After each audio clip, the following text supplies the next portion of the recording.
फरवरी 2025 गुरुवार। पहला पाठ उत्पत्ति ग्रंथ अध्याय 2 पद संख्या 18 से 25। प्रभु ने कहा, अकेले रहना मनुष्य के लिए अच्छा नहीं, इसलिए मैं उसके लिए एक उपयुक्त सहयोगी बनाऊंगा। तब प्रभु ने मिट्टी से पृथ्वी पर के सभी पशुओं और आकाश के सभी पक्षियों को गढ़ा और यह देखने के लिए कि मनुष्य उन्हें क्या नाम देगा। वह उन्हें मनुष्य के पास ले चला, क्योंकि मनुष्य ने प्रत्येक को जो नाम दिया होगा वही उसका नाम रहेगा।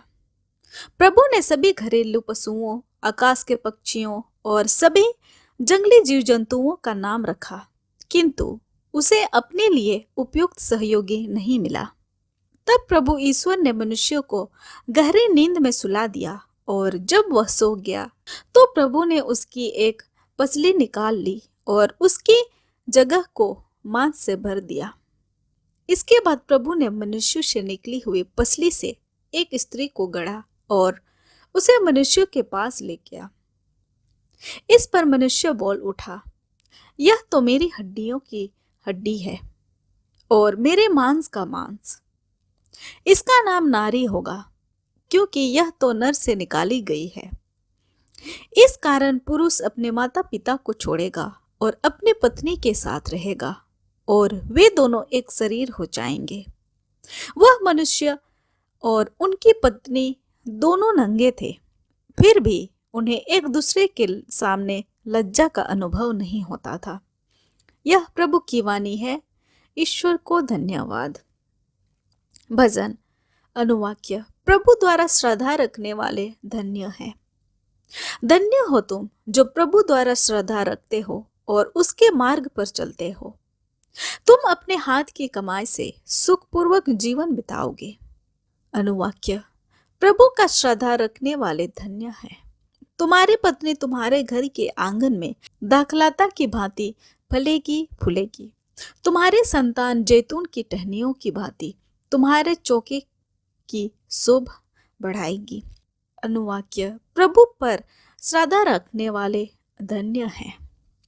जो ईश्वर पर भरोसा रखता है उसे वही आशीष प्राप्त होगी। ईश्वर सिय्योन पर्वत पर से तुम्हें जीवन भर आशीर्वाद प्रदान करता रहे, जिससे तुम यरूशलेम का कुशल मंगल देख पाओ।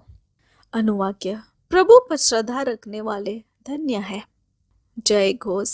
हालेलुया। जो वचन आप लोगों में बोया गया है और जो आपकी आत्माओं द्वारा उद्धार कर सकता है, उसे ग्रहण कीजिए और उसके अधीन रहिए। हालेलुया। संत मार्कुस के अनुसार आज का पवित्र सुसमाचार अध्याय 7 पद संख्या 24 से 30। वहां से विदा होकर यीशु तीरुस और सीदोन प्रांत चले गए। वहां वह किसी घर में ठहरे और यह चाहते थे कि किसी को इसका पता न चले, किंतु वह अज्ञात नहीं रह सके। एक स्त्री ने, जिसे छोटी लड़की को अशुद्ध आत्मा लगा था, तुरंत ही इसकी चर्चा सुनी और वह उसके पास आकर उनके चरणों पर गिर पड़ी। वह स्त्री गैर यहूदी थी। वह तो जन्म से शुरू फिनीकी थी। उसने यीशु से विनती की कि वह उसकी बेटी से अब दूध को निकाल दे। यीशु ने उससे कहा, पहले बच्चों को तृप्त हो जाने दो। बच्चों की रोटी लेकर पिल्लों के सामने डालना ठीक नहीं है। उसने उत्तर दिया, जी हाँ प्रभु। फिर भी पिल्ले मौज के नीचे बच्चों की रोटी का चूर खाते ही हैं। इस पर यीशु ने कहा, जाओ, तुम्हारे ऐसे कहने के कारण अब दूध तुम्हारी बेटी से निकल गया है।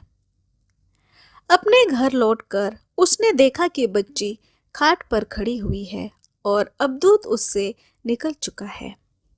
यह हमारे प्रभु यीशु क्रिस्त का सुसमाचार है। क्रिस्त की जय। आइए आज के दोनों पाठों पर मनन चिंतन करते हैं। यीशु के पास आने वाली महिला आज के सुसमाचार से सबसे महत्वपूर्ण पात्रों में से एक है। यीशु एक गैर यहूदी इलाके में थे और उनकी मुलाकात एक सीरोफिनी नारी से हो जाती है।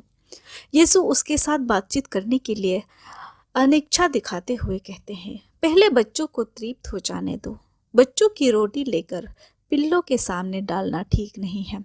ऐसा लगता है कि पहले पहल यीशु का मिशन सिर्फ यहूदियों के लिए था और बाद में गैर यहूदियों के लिए। हालांकि यह गैर यहूदी स्त्री फिर भी बड़ी चतुराई से कहती है, जी हाँ प्रभु। फिर भी पिल्ले मेज के नीचे बच्चों की रोटी का चूर खाते हैं। दूसरे शब्दों में वह ये कह रही थी कि ऐसा कोई कारण नहीं कि बच्चों और घर के कुत्ते, यहूदी और गैर यहूदी, एक ही समय में भोजन नहीं कर सकते। उसके अंतर्दृष्टि और दृढ़ता के जवाब में यीशु ने उसे तुरंत अनुग्रहित किया और उसकी बेटी चंगा हो गई। पुराने विधान में ईश्वर और याकूब के बीच कुश्ती का वर्णन है और आज के सुसमाचार में उस गैर यहूदी महिला की कम से कम मौखिक रूप से यीशु के साथ कुश्ती समझा जा सकता है। कभी कभी हम अपने आप को प्रभु की कुश्ती में पाते हैं। हम भी यीशु के साथ हमारे प्रार्थनामय वार्तालाप में और हमारी प्रार्थना में दृढ़ विश्वास बनाए रखें। आमीन। आप सभी को जय यीशु।